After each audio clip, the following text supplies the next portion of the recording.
Eu faço isso. Sabe a escolha. A linha do tempo sagrado está feliz por ter você. Na verdade, eu tava falando de achar o Wolverine e quebrar a porra do seu nariz.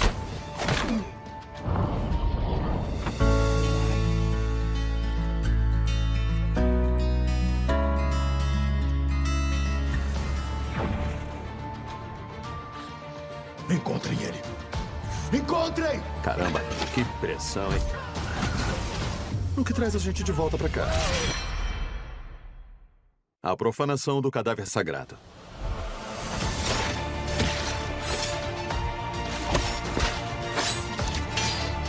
Não! Ai! No meu próprio braço!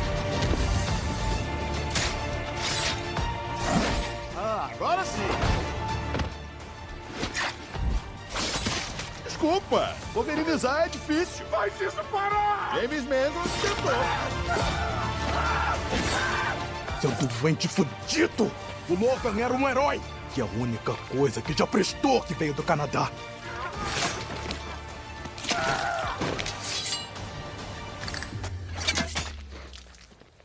Tira o nome do meu país da porra da sua boca.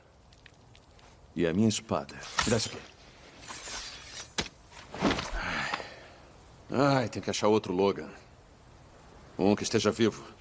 Nem levanta, gente. Eu saio sozinho.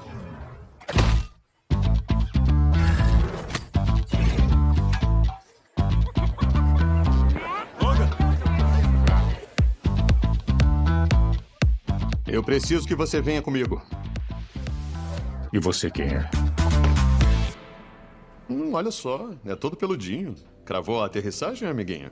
É, cravou sim, baixinho igual os quadrinhos. Que Wolverine